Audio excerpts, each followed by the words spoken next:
英語聞き流し10分間、名作リスニング、英語テキストと MP3 ダウンロード、その他の物語は、ホームページよりご利用いただけます。88thpp.com 88thpp.com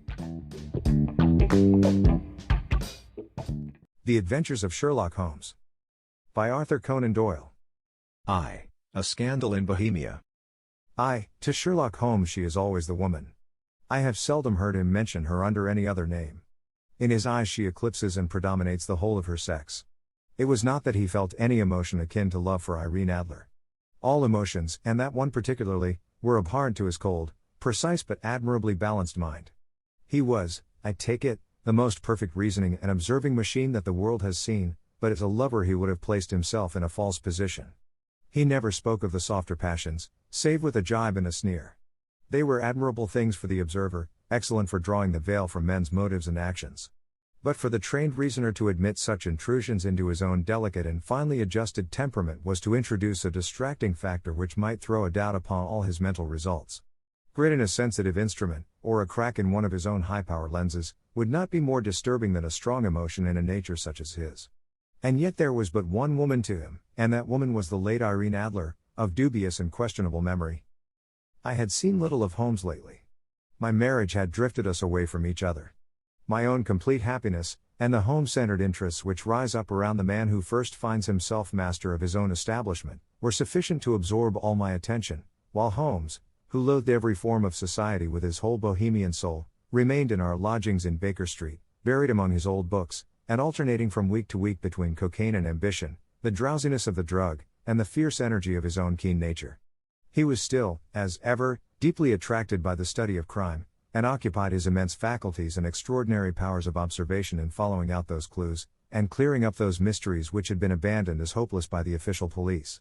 From time to time I heard some vague account of his doings, of his summons to Odessa in the case of the Trepoff murder, of his clearing up of the singular tragedy of the Atkinson brothers at Trincomalee, and finally of the mission which he had accomplished so delicately and successfully for the reigning family of Holland. Beyond these signs of his activity, however, which I merely shared with all the readers of the daily press, I knew little of my former friend and companion. One night, it was on the 20th of March, 1888, I was returning from a journey to a patient, for I had now returned to civil practice, when my way led me through Baker Street. As I passed the well-remembered door, which must always be associated in my mind with my wooing, and with the dark incidents of the study in scarlet, I was seized with a keen desire to see Holmes again, and to know how he was employing his extraordinary powers. His rooms were brilliantly lit, and, even as I looked up, I saw his tall, spare figure pass twice in a dark silhouette against the blind. He was pacing the room swiftly, eagerly, with his head sunk upon his chest and his hands clasped behind him.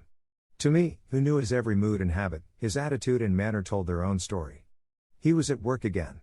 He had risen out of his drug-created dreams and was hot upon the scent of some new problem. I rang the bell and was shown up to the chamber which had formerly been in part my own. His manner was not effusive. It seldom was, but he was glad, I think, to see me. With hardly a word spoken, but with a kindly eye, he waved me to an armchair, threw across his case of cigars, and indicated a spirit case and a gasogene in the corner. Then he stood before the fire and looked me over in his singular introspective fashion. "Wedlock suits you," he remarked. "I think, Watson, that you have put on 7.5 pounds since I saw you." 7. I answered. "Indeed, I should have thought a little more. Just a trifle more, I fancy, Watson. And in practice again, I observe. You did not tell me that you intended to go into harness." "Then, how do you know?" "I see it, I deduce it. How do I know that you have been getting yourself very wet lately, and that you have a most clumsy and careless servant girl?" "My dear Holmes," said I, "this is too much. You would certainly have been burned, had you lived a few centuries ago. It is true that I had a country walk on Thursday and came home in a dreadful mess, but as I have changed my clothes I can't imagine how you deduce it. As to Mary Jane, she is incorrigible, and my wife has given her notice, but there, again, I fail to see how you work it out." He chuckled to himself and rubbed his long, nervous hands together. "It is simplicity itself," said he. "My eyes tell me that on the inside of your left shoe, just where the firelight strikes it, the leather is scored by 6 almost parallel cuts. Obviously they have been caused by someone who has very carelessly scraped round the edges of the sole in order to remove crusted mud from it.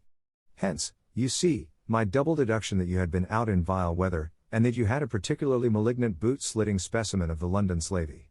As to your practice, if a gentleman walks into my room smelling of iodoform, with a black mark of nitrate of silver upon his right forefinger, and a bulge on the right side of his top hat to show where he has secreted his stethoscope, I must be dull, indeed, if I do not pronounce him to be an active member of the medical profession. I could not help laughing at the ease with which he explained his process of deduction. When I hear you give your reasons, I remarked, the thing always appears to me to be so ridiculously simple that I could easily do it myself, though at each successive instance of your reasoning I am baffled until you explain your process. And yet I believe that my eyes are as good as yours. Quite so, he answered, lighting a cigarette and throwing himself down into an armchair. You see, but you do not observe. The distinction is clear. For example, you have frequently seen the steps which lead up from the hall to this room. Frequently. How often? Well, some hundreds of times. Then how many are there? How many? I don't know. Quite so. You have not observed. And yet you have seen. That is just my point. Now, I know that there are 17 steps, because I have both seen and observed. By the way, since you are interested in these little problems, and since you are good enough to chronicle one or two of my trifling experiences, you may be interested in this. He threw over a sheet of thick, pink-tinted notepaper which had been lying open upon the table. It came by the last post, said he. Read it aloud. The note was undated, and without either signature or address. There will call upon you tonight, at 7:45, it said, a gentleman who desires to consult you upon a matter of the very deepest moment. Your recent services to one of the royal houses of Europe have shown that you are one who may safely be trusted with matters which are of an importance which can hardly be exaggerated. This account of you we have from all quarters received. Be in your chamber then at that hour, and do not take it amiss if your visitor wear a mask. This is indeed a mystery, I remarked. What do you imagine that it means? I have no data yet. It is a capital mistake to theorize before one has data. Insensibly one begins to twist facts to suit theories, instead of theories to suit facts. But the note itself. What do you deduce from it? I carefully examined the writing, and the paper upon which it was written. The man who wrote it was presumably well-to-do, I remarked, endeavoring to imitate my companion's processes. Such paper could not be bought under half a crown a packet. It is peculiarly strong and stiff. Peculiar, that is the very word, said Holmes. It is not an English paper at all.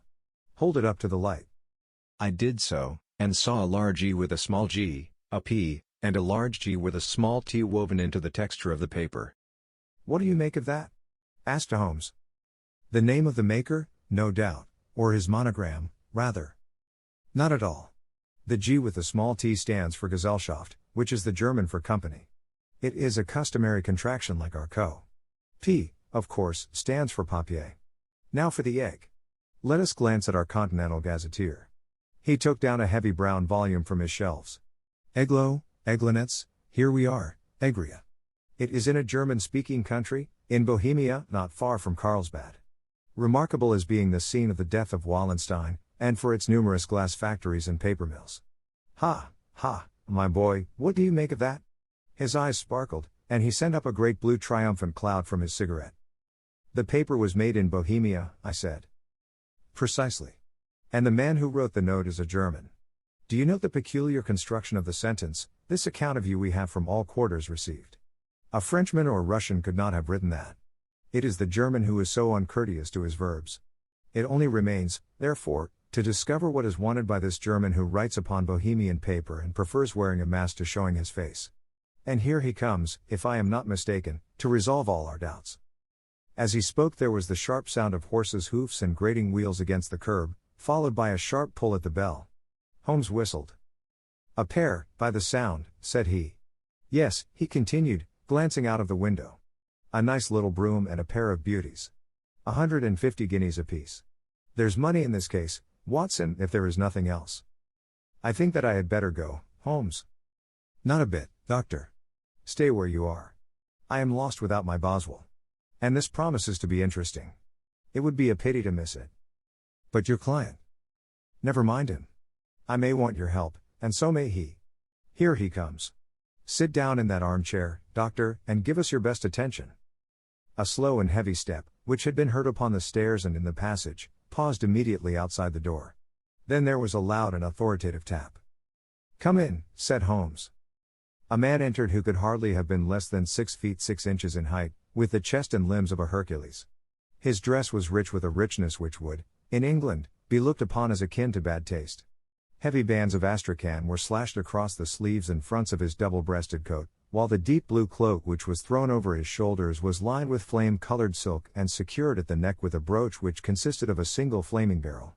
Boots which extended halfway up his calves, and which were trimmed at the tops with rich brown fur, completed the impression of barbaric opulence which was suggested by his whole appearance. He carried a broad-brimmed hat in his hand, while he wore across the upper part of his face, extending down past the cheekbones, a black visored mask, which he had apparently adjusted that very moment, for his hand was still raised to it as he entered. From the lower part of the face he appeared to be a man of strong character, with a thick, hanging lip, and a long, straight chin suggestive of resolution pushed to the length of obstinacy. "You had my note?" he asked with a deep harsh voice and a strongly marked German accent. "I told you that I would call." He looked from one to the other of us, as if uncertain which to address. "Pray take a seat," said Holmes. "This is my friend and colleague, Dr. Watson, who is occasionally good enough to help me in my cases. Whom have I the honor to address?" "You may address me as the Count von Krom, a Bohemian nobleman. I understand that this gentleman, your friend, is a man of honor and discretion, whom I may trust with a matter of the most extreme importance. If not, I should much prefer to communicate with you alone." I rose to go, but Holmes caught me by the wrist and pushed me back into my chair. "It is both, or none," said he. "You may say before this gentleman anything which you may say to me." The Count shrugged his broad shoulders. "Then I must begin," said he, "by binding you both to absolute secrecy for 2 years. At the end of that time the matter will be of no importance. At present it is not too much to say that it is of such weight it may have an influence upon European history." "I promise," said Holmes. "And I." "You will excuse this mask," continued our strange visitor. "The august person who employs me wishes his agent to be unknown to you, and I may confess at once that the title by which I have just called myself is not exactly my own." "I was aware of it," said Holmes dryly. "The circumstances are of great delicacy, and every precaution has to be taken to quench what might grow to be an immense scandal and seriously compromise one of the reigning families of Europe. To speak plainly, the matter implicates the great house of Ormstein, hereditary kings of Bohemia." "I was also aware of that," murmured Holmes, settling himself down in his armchair and closing his eyes. Our visitor glanced with some apparent surprise at the languid, lounging figure of the man who had been no doubt depicted to him as the most incisive reasoner and most energetic agent in Europe. Holmes slowly reopened his eyes and looked impatiently at his gigantic client. "If your Majesty would condescend to state your case," he remarked, "I should be better able to advise you." Audiobook. Living in Kyoto by Hidemi Woods.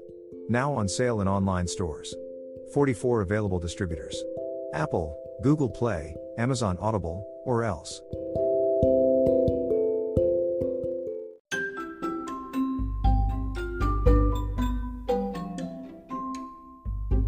大好評。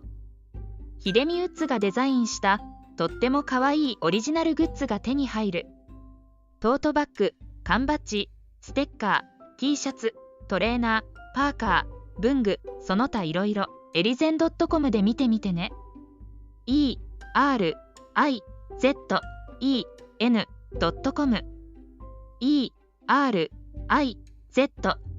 erizen.com エリゼン .com。